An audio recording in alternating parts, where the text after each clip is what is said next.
नमस्कार, प्रवास अखिल news network पर आप सभी का स्वागत है। प्रधानमंत्री नरेंद्र मोदी हाल ही में इजराइल के दौरे पर गए थे और जैसे ही वो इजराइल से भारत लौटे, उसके ठीक 48 घंटे बाद इजराइल और अमेरिका ने मिलकर ईरान पर हमला कर दिया।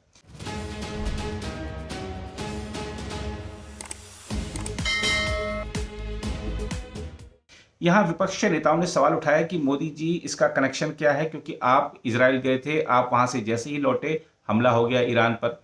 तो क्या इस हमले को लेकर वहां कोई बातचीत हुई थी? सवाल पूछे गए विपक्ष के नेताओं की ओर से।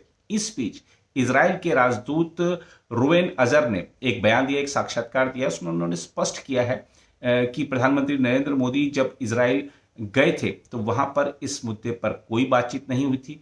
तब तक हमले की कोई योजना नहीं थी, मतलब योजना का अंतिम कब करना है इस बारे में तय नहीं था। और जैसे ही अवसर मिला, जैसे ही हमें खुफिया जानकारी मिली, हमला हो गया। तो मोदी की इजराइल यात्रा का कोई कनेक्शन नहीं है इजराइल और अमेरिका ने मिलकर जो ईरान पर हमला किया उससे। और क्या कुछ कहा है इजराइल के राजदूत ने, आइए देखते हैं हमारी एक खास रिपोर्ट। इजराइल में भारत के राजदूत रूवेन अजर ने ईरान पर हाल में हुए सैन्य हमलों के समय को लेकर महत्वपूर्ण बयान दिया है। उन्होंने कहा है कि यह हमला प्रधानमंत्री नरेंद्र मोदी की इजराइल यात्रा के दौरान तय नहीं किया गया था, बल्कि उनके वहां से लौटने के बाद अचानक मिले एक सैन्य क्लू यानी सैन्य अवसर के कारण इसे अंजाम दिया गया।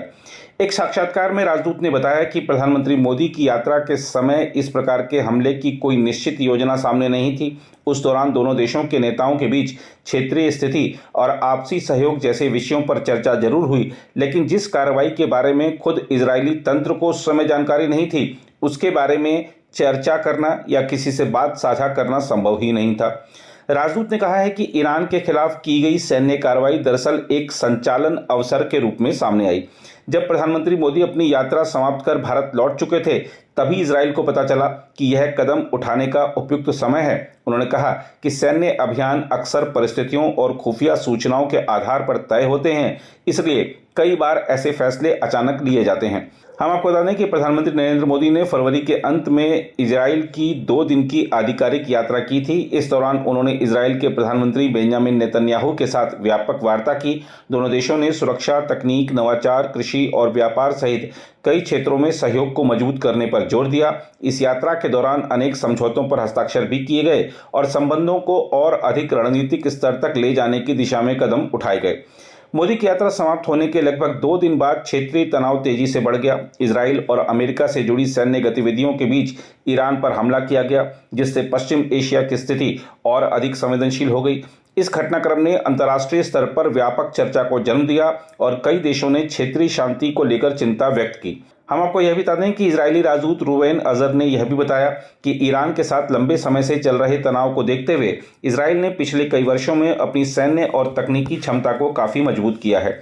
ईरान की सैन्य व्यवस्था और उसके फैसले लेने वाले तंत्र को समझने के लिए उन्नत खुफिया प्रणाली विकसित की गई है। इसके अलावा आधुनिक तकनीक और अत्याधुनिक हथियार प्रणालियों में भी बड़े पैमाने पर निवेश किया गया है।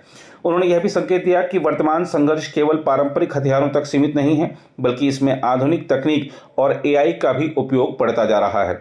मिसाइल रक्षा प्रणाली, लेजर आधारित सुरक्षा प्रणाली और अन्य उन्नत उपकरणों के माध्यम से हमलों को रोकने की क्षमता विकसित की गई है। इस प्रकार का तकनीकी युद्ध आज के समय में संघर्ष की प्रकृति को बदल रहा है।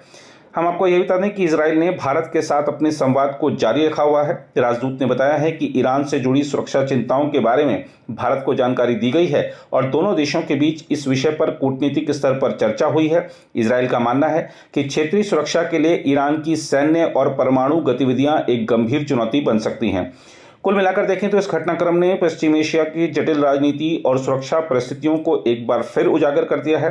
प्रधानमंत्री नरेंद्र मोदी की यात्रा के तुरंत बाद हुए हमले ने अंतर्राष्ट्रीय कूटनीति में कई सवाल खड़े किए थे, जिनका जवाब देते हुए इजराइल के राजदूत ने स्पष्ट कर दिया है कि यह कदम पहले से तय नहीं था, बल्कि परिस्थितियों के अनुरूप लिया गया सैन्य निर्णय था। अगर आप भी लेना चाहते हैं देश दुनिया की तमाम जानकारी, तो आज ही सब्सक्राइब करें हमारे चैनल को।